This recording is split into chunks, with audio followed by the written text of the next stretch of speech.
We'll hire you to tell Mike Smith he's sitting out next game, next time this happened. But speaking of decisions like that, what was your take on the Flames coaching? Fine. I don't know. Coaching over the year or playoffs? In the playoff series. Playoff series? Yeah. Well, we touched on maybe they could have put Riddick in. They could probably dropped James Neal sooner. They probably could have, I don't know, tried to shuffle it up. But they were just not getting much work from a lot of key guys. What can you do as a coach there besides shuffle it up? Yeah. So, yeah, if you're asking whether I thought Peter should have shuffled up more, maybe. I don't know. I don't think it would make a difference. The will to win was not there for Flames. Colorado had it. Flames didn't. Yeah. For me, an interesting question that came out of this was Flames have a really good regular season team, but they're not a playoff team. So, what does that mean? So, what kind of team do you want? You can't have a playoff team if you don't have a team that will get you through the regular season. Very true, but I think if we look at this season, who advanced in the playoffs, it's 7 a bit to of 8 seeds. Yeah, it's a bit of an anomaly. None of the first seeds made it through, but you look at Boston or San Jose or St. Louis, and even Carolina. They generate a lot of offense off the cycle. Yeah. They establish zone time and they wear you down that way. Yeah. Calgary all year generated offense off the rush. Yeah. And it really was obvious in the Colorado series because Calgary would go down. They still got chances off the rush, but then Colorado would come back and they'd spend a minute cycling around our zone. Yeah, or McKinnon would just wire it in off the rush. Yeah. He's an anomaly. Well, he had an outstanding 2 rounds of the playoffs. He's a phenomenal player. Yeah. Yeah. And so that's one thing I would say the Flames should focus on is you need to get... it's not necessarily size, but you need guys who play big. Grind it out. They can grind it out, yes. Yeah, speaking of which, one of the better players in the playoffs was Sam Bennett. And I think it's because he was grinding it out. It is, and I remember when he first came into the league, it was a playoff series. Yeah, and he played great too. Yeah. And he has a tendency to take penalties, and I think that makes him a little more tentative in the regular season. But in the playoffs, it kind of the whistles went away, and he could kind of just play his aggressive style. All right, let's continue with the positives. So we have Bennett, Smith. I also like Derek Ryan's postseason performance. He was skating hard. He was grinding. Yeah. The whole fourth line. Mangiapane, I think he got at least one. Do you remember more goals? I don't remember, no. I don't know. But you're right. The fourth line was met expectation. Yeah. You had the fourth line. You had Bennett. I thought Gaudreau actually was really good in the last game. Yeah, he got a lot of heat, but like... He was good. He was skilled, but like the comments about him being afraid to play the puck for getting hit. Well, he was getting slashed all game, but then whining at the refs for not getting calls drew a lot of ire. Yeah, and I have mixed feeling about that because sometimes players who show emotion, it shows they're invested in the game, but also it can look like you're just whining because things aren't going well. But you mentioned Sam Bennett. In the last game, the coaches sort of changed the lines up, and they played Bennett with Monahan and Gaudreau. Yeah. And that actually opened up ice for Gaudreau because Bennett was hitting people, winning puck battles. He was doing what Monahan should have done. Yeah, and if we're going to place blame, like I know Gaudreau drew some criticism, but I thought Monahan was terrible. He did score. He didn't do much more than that, though. Yeah. Like, he's your number one center. You look at other teams in the playoffs right now, their number one centers, what those guys mean to the team. And this is 2 years in a row that Monahan has kind of trailed off in the last quarter of the season, which this is a big level of concern for me. Understandable. How do you feel about it? It hurts. I like Monahan. All you've said is true. I just hope. The only thing I can do is just hope he'll do better next year. So, since our devastation of the Flames being knocked out, have you kept up with the playoffs much? I like any good Canadian, I jumped on board the next Canadian team that wasn't Toronto, Winnipeg. They were out not long after. Then afterwards, I did go for Toronto.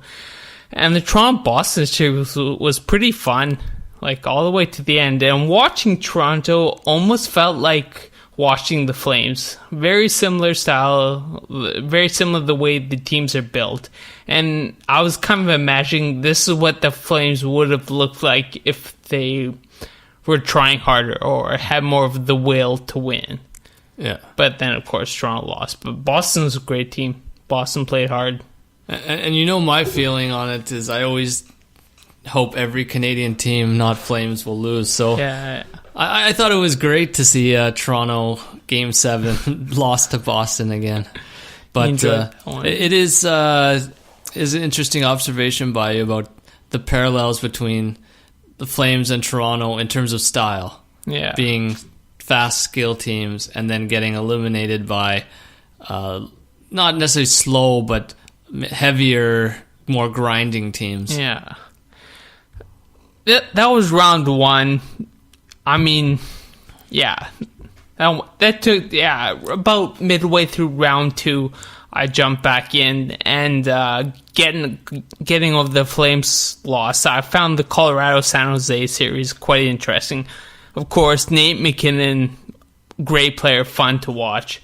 Didn't see much of the Dallas-St. Louis, but Jackets Bruins was also pretty good. So those were I focused on round two. Yeah, I watched basically YouTube condensed games on the NHL channel, which if you don't have time to watch the games, I highly recommend it. It's about 9 minutes of hockey and you get to see the whole game. And then I tuned in for Game 7s, which there were some great Game 7s these last two rounds. Which ones jump out at you? Of course, number one was the San Jose Vegas, because that series was getting pretty chippy and full of hate before Game 7. Even the coaches started, in the media, the coaches were going at each other. Really? I missed that. Yeah, Peter DeBoer said something about Gallant. Yeah, that he was chirping players, and then Gallant. Really? Yeah, I can't remember the exact quotes. Spicy. I missed that. Yeah. So that was a great one. And then the in round two, Dallas, San Jose. I want to watch that Game 7. Did that one go to overtime as well?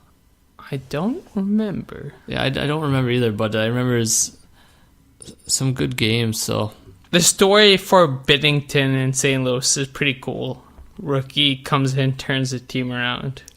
And they're a good team. They look a lot better now with Binnington and that. Definitely.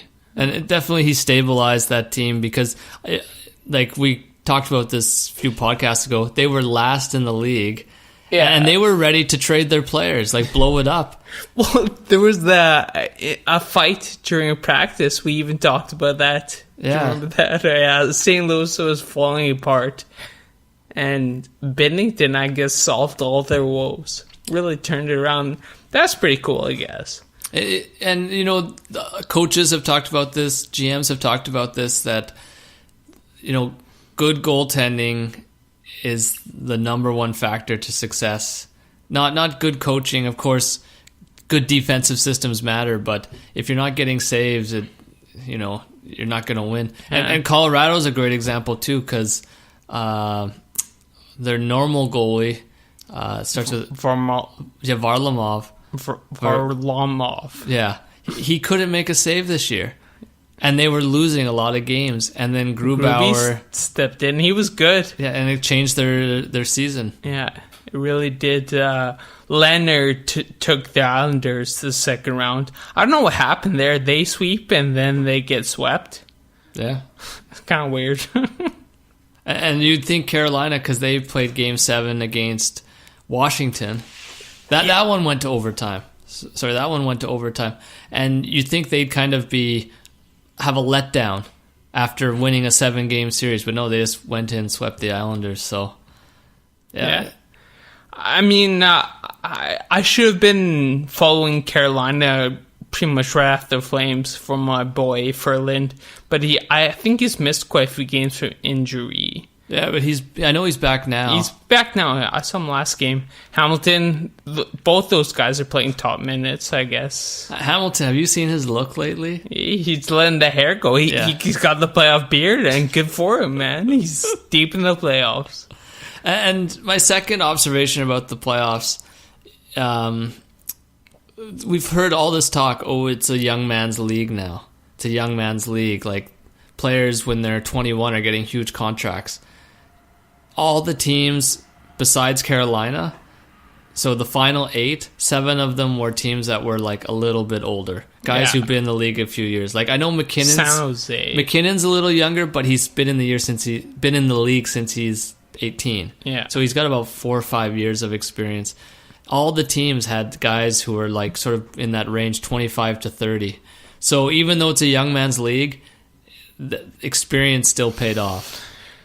San Jose, Boston, both experienced teams. Both teams have been pretty locked in with the same roster for a long time. St. Louis? They've had the same roster for a long time too. Yeah, that's true. And even if you look at the teams that lost, like Columbus, their top players are a little bit older. They're in that range, 25 to 30, even though they won't be on Columbus next year, but they were a little bit older with Duchesne and Panarin. I'm trying to think. Dallas, Ben and Sagan, they're. Yeah, they're nearing the tail end of their career. Ben he's a little older than Sagan. Sagan, I think, is 26 or 27, but they're not, young guns anymore. I'm trying to think of some of the other teams who lost out.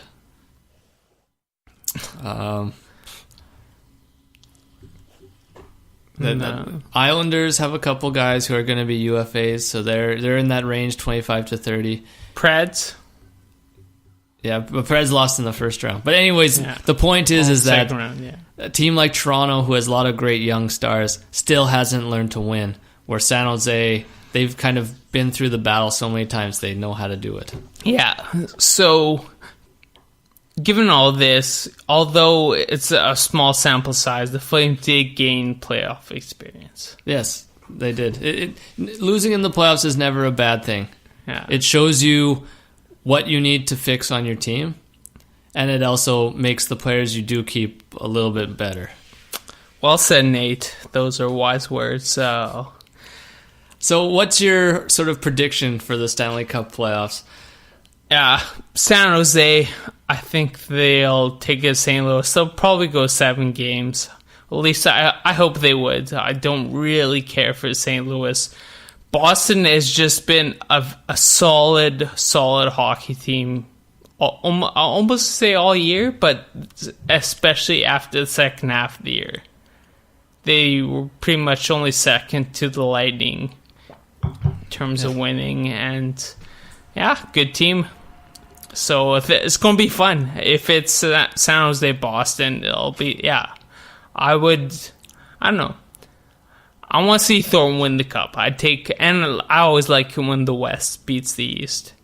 So I'll take San Jose, probably go game 6 or 7. Thornton lifts the cup. That's how I want to see the next 3-4 weeks unfold. I agree with you. I want to see the walk-off victory for Thornton. Win the cup against your former team, the team that drafted you. Thornton can maybe... That was so long ago, man. He probably didn't even think about that. No, I don't know if it drives him, but I think if you ended your career, like I want to see him win the cup, maybe in Boston, carry it off the ice, retire, and I don't know, go live in a shack somewhere with that beard. Yeah, stroke his beard the rest of his days. That's the only storyline that really jumps out. Boston got a cup in the last 10. Yeah, cup. I think it was Tim Thomas when they beat